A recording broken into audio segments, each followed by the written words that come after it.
नमस्कार दोस्तों, रंगमंच कहानियों में आपका स्वागत है। आइए सुनते हैं मुंशी प्रेमचंद्र की कहानी प्रेम की होली। गंगी का 17वां साल था, पर वह 3 साल से विधवा थी और जानती थी कि मैं विधवा हूँ। मेरे लिए संसार के सुखों के द्वार बंद है, फिर वह क्यों रोए और कल्पे।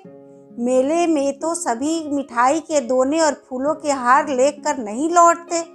कितनों ही का तो मेले की सजी दुकानें और उन पर खड़े नर नारी देखकर ही मनोरंजन हो जाता है। गंगी खाती पीती थी, हंसती बोलती थी। हंसी ने उसे मुंह लटकाए अपने भाग्य को रोते नहीं देखा। घड़ी रात को उठकर गोबर निकालकर गाय बैलों को सानी देना, फिर उपले पाथना उसका नित्य का नियम था। तब वो अपने भैया को गाय दुहाने के लिए जगाती थी, फिर वह कुएं से पानी लाती। चौके का धंधा शुरू हो जाता। गांव की भावजें उससे हंसी करती, पर एक विशेष प्रकार की हंसी छोड़कर सहेलियां ससुराल से आकर उससे सारी कथा कहती।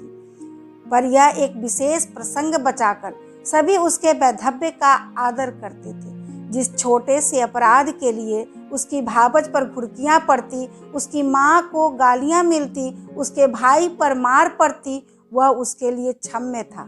जिसे ईश्वर ने मारा है उसे क्या कोई मारे। जो बातें उसके लिए वर्जित थी उनकी ओर उसका मन ही न जाता था। उसके लिए उसका अस्तित्व ही न था। जवानी के इस उमड़े हुए सागर में मतवाली लहरें न थी, डरावनी गरज न थी, अचल शांति का साम्राज्य था। होली आई, सब ने गुलाबी साड़ियां पहनी। गंगी की साड़ी न रंगी गई। माँ ने पूछा, बेटी तेरी साड़ी भी रंग दूं? गंगी ने कहा, नहीं अम्मा, यूं ही रहने दो। भावज ने फाग गाया। वह पकवान बनाती रही, उसे इसी में आनंद था। तीसरे पहर दूसरे गांव के लोग होली खेलने आए। यह लोग भी होली लौटाने जाएंगे। गांव में यही परस्पर व्यवहार है। मैकू महतो ने भंग बनवा रखी थी।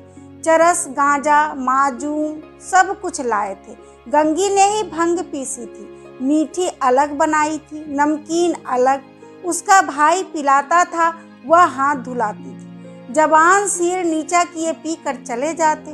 बूढ़े गंगी से कुछ पूछ लेते, अच्छी तरह हो न बेटी, या चुहल करते, क्यों रे गंगिया, भावज तुझे खाना नहीं देती क्या, जो इतनी दुबली हो गई है।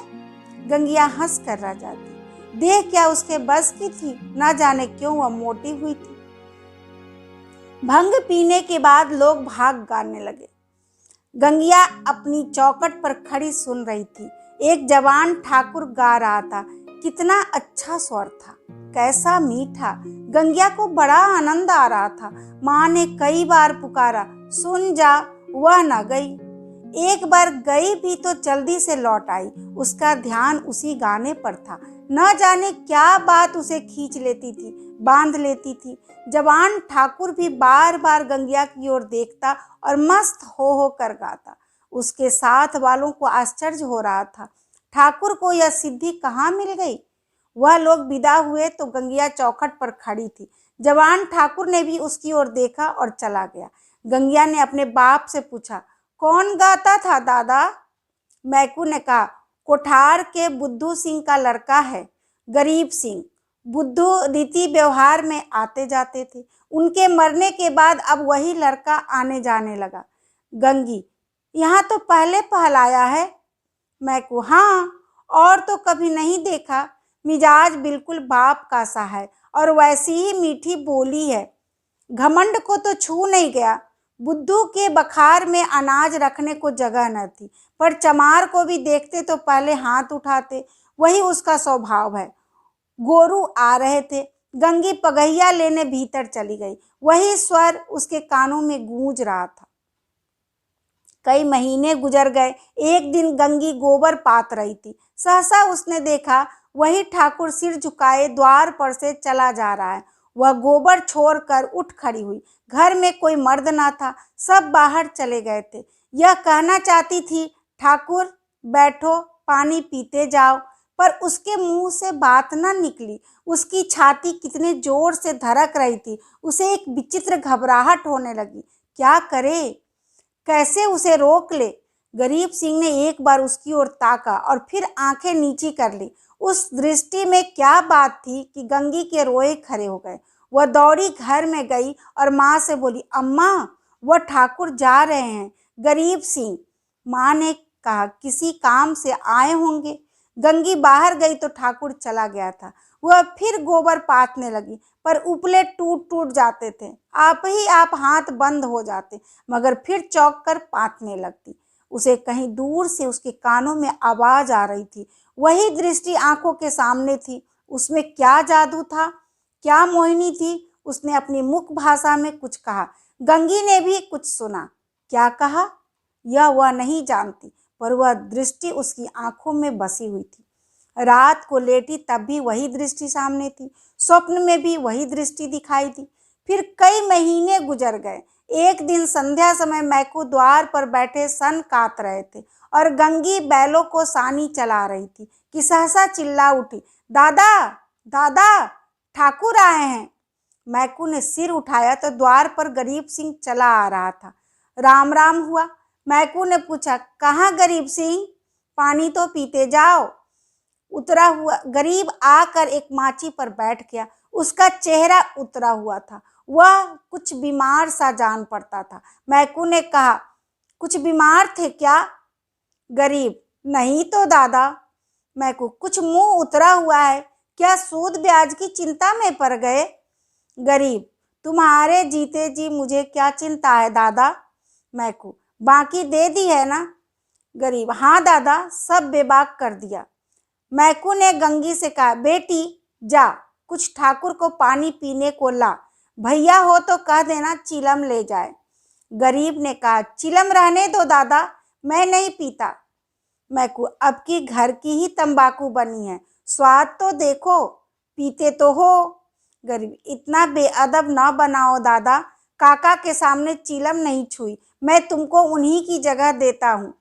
यह कहते कहते उसकी आंखें भर आई। मैकू का हृदय भी गदगद हो उठा।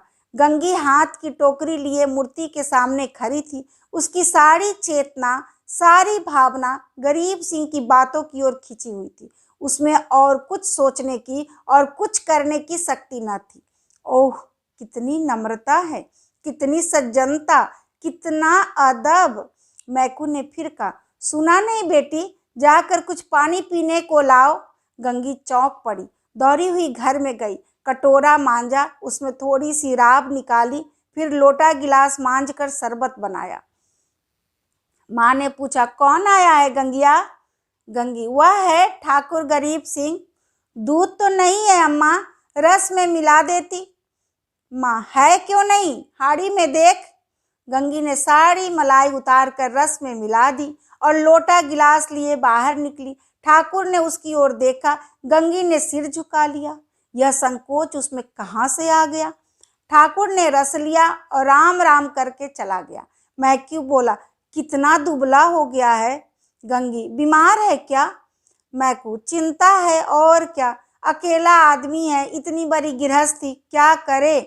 गंगी को रात भर नींद नहीं आई। उन्हें कौन सी चिंता है? दादा से कुछ कहा भी तो नहीं, क्यों इतने सकुचाते हैं? चेहरा कैसा पीला पड़ गया है। सवेरे गंगी ने भी माँ से कहा, गरीब सिंह अब की बहुत दुबले हो गए हैं अम्मा। माँ, अब वह बेफिक्री कहाँ है बेटी, बाप के जमाने में खाते थे और खेलते थे, अब तो गृहस्थी का जंजाल सिर पर है। गंगी को इस जवाब से संतोष न हुआ। बाहर जाकर मैकू से बोली, दादा, तुमने गरीब सिंह को समझा नहीं दिया, क्यों इतनी चिंता करते हो? मैकू ने आंखें फाड़ कर देखा और कहा, जा अपना काम कर। गंगी पर मानो वज्रपात हो गया। वह कठोर उत्तर और दादा के मुंह से, हाय, दादा को भी उनकी ध्यान नहीं, कोई उसका मित्र नहीं, उन्हें कौन समझाए। अब कि वह आएंगे तो मैं खुद उन्हें समझाऊंगी। गंगी रोज सोचती वह आते होंगे, पर ठाकुर ना आए। फिर होली आई, फिर गांव में फाग होने लगा। रमणिया ने फिर गुलाबी साड़ियां पहनी, फिर रंग घोला गया। मैकू ने भंग, चरस, गांजा मंगवाया। गंगी ने फिर मीठी और नमकीन भंग बनाई। द्वार पर टाट बिछ गया। व्यवहारी लोग आने लगे, मगर कोठार से कोई नहीं आया। शाम हो गई, किसी का पता नहीं। गंगी बेकरार थी, कभी भीतर जाती, कभी बाहर आती। भाई से पूछती, क्या कोठार वाले नहीं आए? भाई कहता, नहीं। दादा से पूछती, भंग तो नहीं बची, कोठार वाले आवेंगे तो क्या पिएंगे? दादा कहते, अब क्या रात को आवेंगे, सामने तो गांव है, आते होते तो दिखाई देते। रात हो गई, पर गंगी का अभी तक आस लगी हुई थी। वह मंदिर के ऊपर चढ़ गई और कोठार की ओर निगाह दौड़ाई। कोई न जाता था। सहसा उसे उसी सिवाने की ओर आग दहकती हुई दिखाई दी। देखते देखते ज्वाला प्रचंड हो गई। वह क्या, वहां आज होली जल रही है? होली तो कल ही जल गई। कौन जाने वहां पंडितों ने आज होली जलाने की नीयत बताई हो, तभी वे लोग आज नहीं आए, कल आएंगे। उसने घर आकर मैकू से कहा, दादा कोठार में तो आज होली जली है। मैकू, दुत पगली, होली सब जगह कल जल गई। गंगी, तुम मानते नहीं हो, मैं मंदिर पर देख कर आई हूँ, होली जल रही है। ना पतियाते हो तो चलो, मैं दिखा दूं। मैकू, अच्छा चल देखूं। मैकू ने गंगी के साथ मंदिर की छत पर जाकर देखा। 1 मिनट तक देखते रहे, फिर बिना कुछ बोले नीचे उतर आए। गंगी ने कहा, है होली की नहीं, तुम ना मानते थे? मैकू, होली नहीं है पगली, चिता है, कोई मर गया है, तभी आज कोठार वाले नहीं आए। गंगी का कलेजा धक से हो गया। इतने में किसी ने नीचे से पुकारा, मैकू महतो, कोठार के गरीब सिंह गुजर गए। मैकू नीचे चले गए, पर गंगी वहीं स्तंभित होकर खड़ी रही। कुछ खबर न रही। मैं कौन हूँ, कहाँ हूँ? मालूम हुआ जैसे गरीब सिंह उस सुदूर चिता से निकलकर उसकी ओर देख रहा है। वही दृष्टि थी, वही चेहरा। क्या उसे वह भूल सकती थी? उस दिवस से फिर कभी होली देखने नहीं गई। होली हर साल आती थी, हर साल उसी तरह भंग बनती थी, हर साल उसी तरह फाग होता था, हर साल अबीर गुलाल उड़ती थी, पर गंगी के लिए होली सदा के लिए चली गई। अभी आप सुन रहे थे मुंशी प्रेमचंद्र की कहानी प्रेम की होली। धन्यवाद।